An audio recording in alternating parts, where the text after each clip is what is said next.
Welcome to Mr. Giant Reacts and Ting and Ting and Ting. I'm Mr. Giant, back with another video for you, back with another reaction. You know what I mean? Bosnia. I do believe, correct me if I'm wrong, to qualify for the World Cup, you all whoop up on Italy. Come on now. Come on now. Isn't Italy like a powerhouse and thing? So Bosnia came in there and pow, pow, pow, taught them a lesson. So they're in the World Cup. You understand what I mean? So I decided, let me check this Bible. And this video is called The Controversial Rise, Fall, and Rise of a Football Nation. So Bosnia is a football nation and thing. Let's go ahead and YouTube and simmer and check out what the vibe is saying here.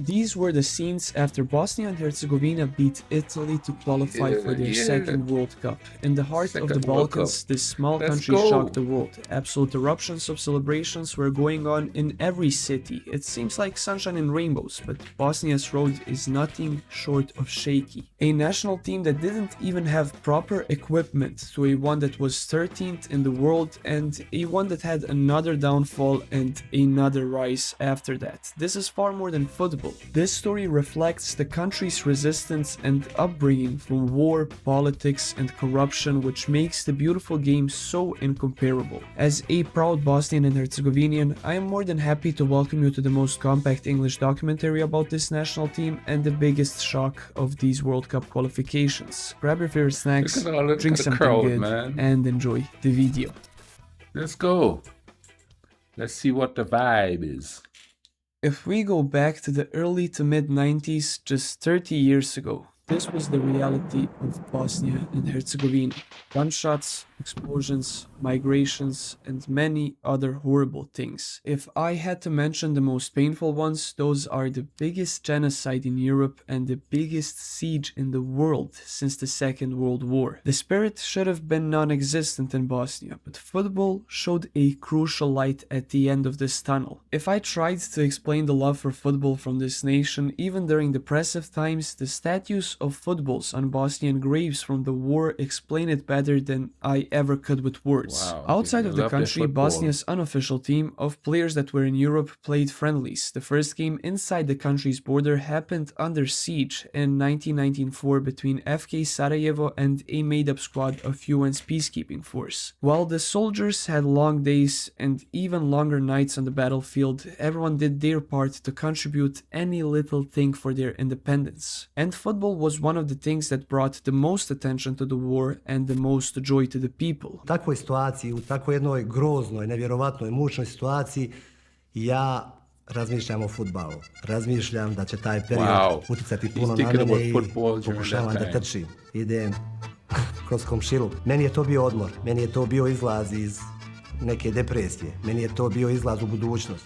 Bosnia's fight for independence ended successfully in November 1995, after 3.5 years. I know that the media forces us to separate politics from football, but that is complete nonsense, and this story will prove it to you in the most clear way. Even before the war, in the former state of Yugoslavia, football was the most important secondary matter, and in the former country there were some Bosnians that are remembered as world-class names. Most notably, Mirsad Fazlagić, Yugoslavia's captain in the 68 Euros, where they won a silver medal. Safet Sušić, an absolute legend of PSG, also considered the best Bosnian player of all time. Vahid Halilhodžić, a legend of Nantes, but as a coach, this man achieved the incredible feat of qualifying for the World Cup with 4 different nations. Yugoslavia's and a little bit of Bosnia's youth system proved to be an absolute success in the late 80s. Their under-20 national team won the World Cup in Chile just 5 years before the breakup. So all of this meant, even though the infrastructure and economy was at its deepest point after the war, the newly formed country had an inevitable foundation to build on when it comes to football. This was proven through their biggest stars. Miho Kodro played in Barcelona, Elvir Baljic in Real Madrid, and Hasan Salihamidzic in Bayern Munich. It hardly gets better than these 3 clubs. Croatia is obviously the best example, with their famous bronze medal performance just 3 years after achieving independence. Bosnia found themselves actually in the same qualifying group as Croatia for the '98 World Cup. Even though the Dragons found themselves in fourth, their highlight and biggest takeaway was actually a loss. The 3-2 defeat in Croatia. Bosnia held their own and almost won with a big chance missed, and then the 80th minute came when Croatia scored the winner. Svi smo očekivali siguran pogodak. See, I'm gonna tell you, I love football. That's the sport I watch the most. That's the sport I could sit and watch a whole one of. I can't do that with basketball. I don't know why, but I get bored watching basketball sometimes. But football and cricket. I know you guys don't play cricket there, or maybe you do, I'm not sure. But yeah, football, man, shoot, love football. I remember on Sundays when me and my two brothers will get together and watch the Premier League or watch the European League on television, boy, and my mom used to always have to yell, hey, stop all that noise, because we'd be like jumping and prancing and we'd have like something we kicking around and stuff like that. That was fun times. Football is my thing. Ćiro Blažević kad je došao kasnije, kaže ja sanjam taj trenutak, da je on tada dao gol, ne bi bilo trećeg mjesta. So, if you can keep up with the third best nation in the world, it means you need to simply let your seeds grow out correctly to see the floodlights of a World Cup or Euro stadium in the future. And Bosnia did exactly the opposite. There was even still doubt from the world that Sarajevo could host their nation's football matches, even though they hosted the Olympic Games 12 years prior. Poetically enough, the first team to trust Bosnia's hosting abilities is Italy, and this match can be a story of its own. Italy's FIFA ranking at the time was 5th, while Bosnia was 170th, and Italy lost. This is equal to the day's Portugal losing to South Sudan. It was also the first and only loss to Bosnia until the playoff final in Zenica this year. Bosnia is also the only country to be a FIFA member before being a UEFA member. I don't know, man. These are just everyday things in the Balkans. As you can see, on and off the pitch, Bosnia's struggles were real. So how did they achieve their personal record of 13th in the world? Well, it started off with failures in the next two qualifications, but realistically speaking, they were rather steps to success. This success seemed so close, yet so far with their final qualification match for the 2004 Euros. Bosnia and Herzegovina had to beat Denmark at home to secure their spot. The Scandinavians scored in the first minutes, and the Balkans equalized in the ending minutes of the first half. The whole stadium was on their feet, but unfortunately this was also the last goal for Bosnia in that match. 2006 World Cup qualifiers came around and saw the Dragons being unbeaten at home, but it just wasn't enough. The 2008 Euro qualification was the worst performance of this national team. Well, they still had quality players, but they refused to play after the first few games because of corruption that was happening inside the Bosnian Football Federation. Oh, corruption and Bosnia and Herzegovina. It is like saying Robben and Ribéry, sadly. Basically, the Bosnian FA had 3 presidents, like with the Dayton Agreement. One Serb, one Croat, and one Bosniak for the 3 ethnicities. On paper, this seems brilliant. 3 different bosses working together, but the 3 chairmen were selected purely out of their ethnic affiliation rather than any professional qualifications. The poor results came, the players were embarrassed, but the FA didn't care a single bit. The presidents, with the sporting director, were disrespectfully aware of their bad qualifications, so they manipulated with the help of their positions. People paid them to put unknown players in the squad in some stupid hopes of a transfer to Europe. Even accusations of crime and embezzlement came in, so the players had enough and rejected call-ups in the hopes of a new era in Bosnian football. You see, their resistance to corruption and propaganda that I mentioned in the intro came also indirectly. As the players refused to play, the spotlight was on the new players from the under-21 Bosnian squad, under which were the names of Ibišević and Edin Džeko. Players for whom this experience was crucial because they will be the star players for the next years to come. The indirect resistance to people that tried to pick this country apart didn't stop there, but more on that later.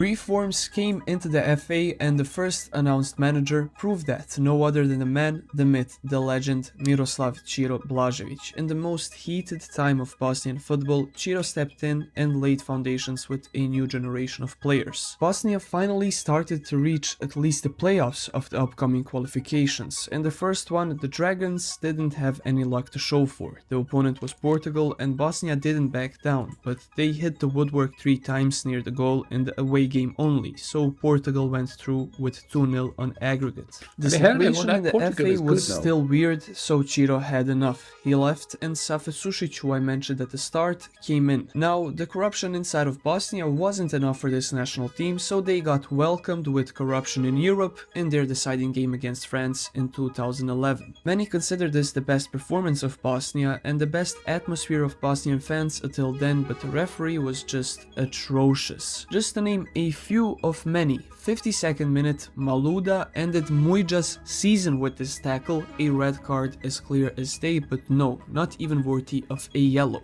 But do you know what was worthy of a yellow card? This tackle. Yes, this tackle from Spahić just 1 minute later. 78th minute, France receives a penalty. Nasri didn't find himself in the penalty area at the time of the contact. The referee was looking from literally 3 meters away and still gave a penalty. You can say it's arguable, and I can completely understand that, but if the roles were reversed, Bosnia would have never seen a penalty from the same situation.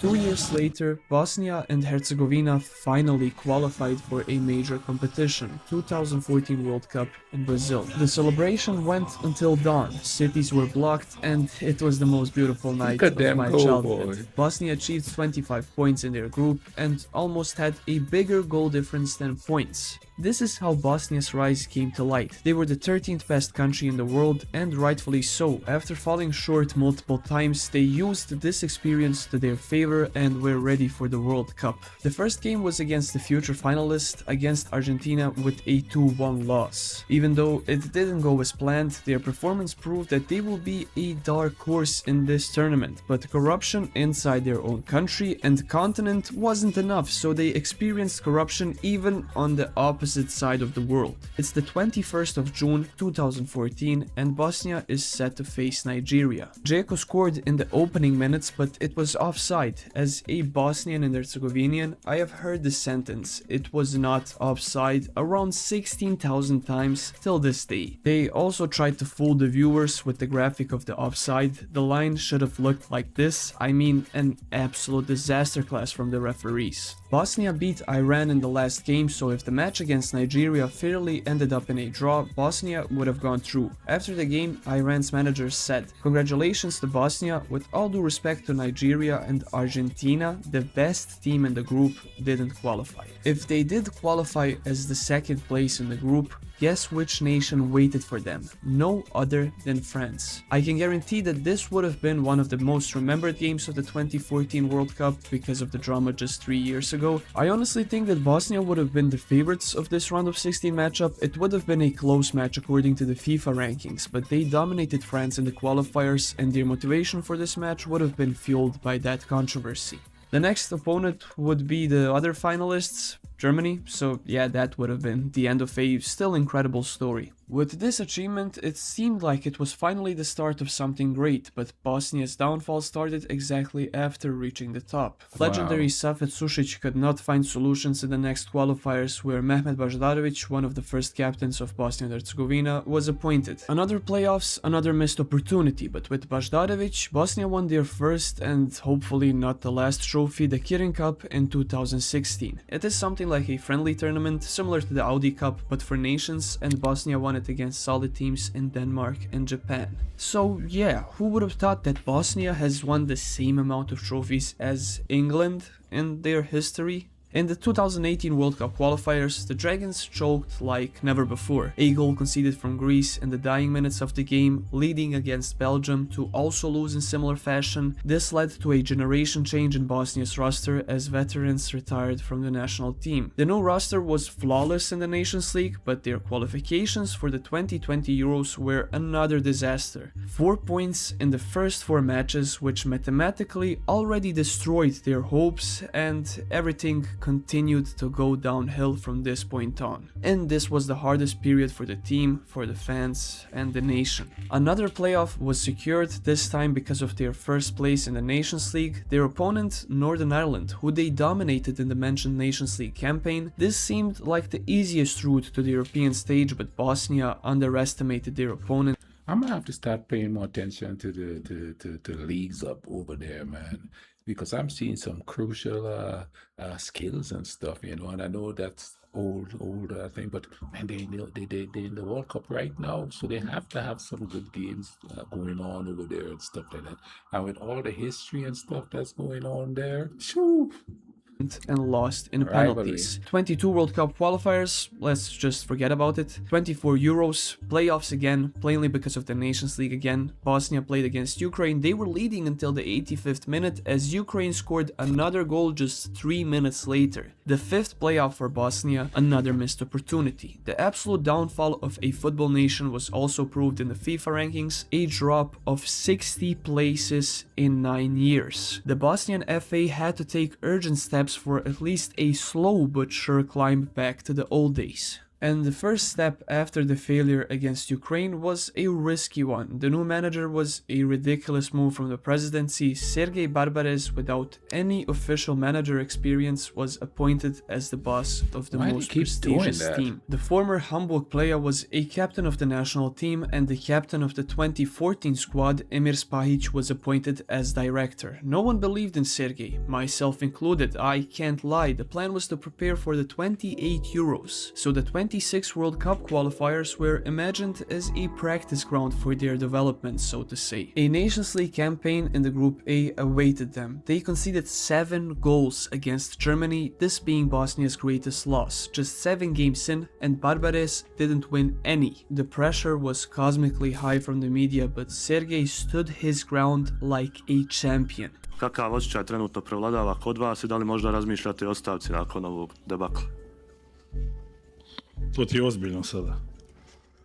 Bosnia ended the group with 2 points, but in the background, a lot of new players were scouted and proved to be the right choice. Nikola Vasilj, the goalkeeper with the most goals prevented in the Bundesliga this season. Tarik Muharemovic, an upcoming defensive gem playing currently in Sassuolo. Nidal Čelik, a 19-year-old center-back that is now a starter in second-placed Lens in Ligue 1. One of Bundesliga's best goal scorers, Haris Tabakovic, and the 3 current biggest stars, PSV's Esmir Baraktarovic with one of the best goals of these World Cup qualifications. Bayer Leverkusen's new signing Kerim Alajbegovic, who is the most expensive player in the Austrian Bundesliga right now. And an underrated prospect in Edin Džeko, just 40 years old, currently playing at Schalke with a promising future ahead of him. There are clearly some other names worthy of a mention, but for Bosnia standards, the mentioned ones are true star power that didn't even play for the national team before Barbares. This meant even though they didn't win any games, the Dragons were ready for the World Cup qualifications, but the road was shaky, I mean, as always. A hard-fought 3 points in Romania and a hard-fought 3 points against San Marino.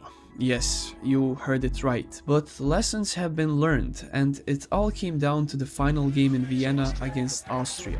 Bosnia and Herzegovina had to win this game. They led 1-0 and were just 15 minutes away from a World Cup when Gregoric scored the equalizer to give another devastating end for the hopes of fans. Half of the stadium was filled with Bosnian fans. The players were devastated, hardly talked in the interviews after, but hope was not lost.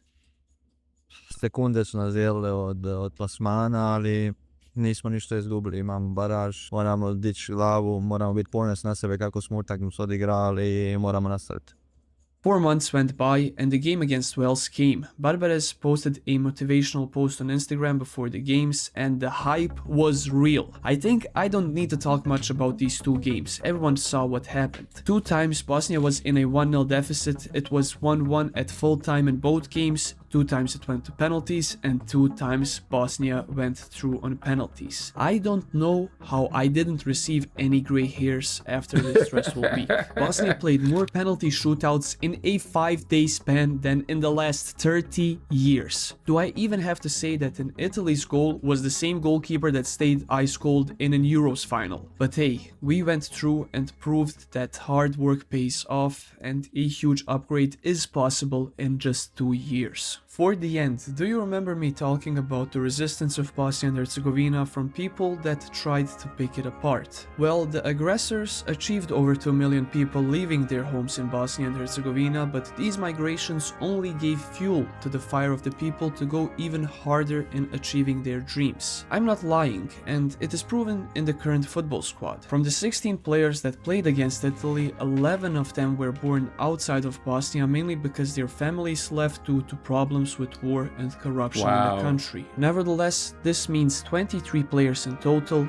3 different religious backgrounds, and born in 9 different countries, but they are collectively crying out of sadness and out of happiness for the same badge in front of their hearts. I think after hearing this story, you can now understand why the whole country erupted as they got qualified. And for all the Bosnian and Herzegovinian viewers, I know you heard this 100 times already, but I simply can't resist.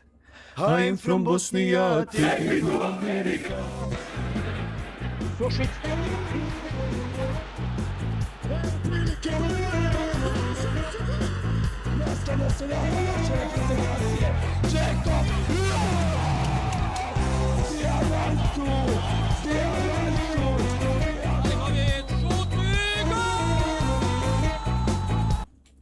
I actually reacted to this song about a year ago, a year and a half ago, probably. I like that song. It's got that nice ska beat it.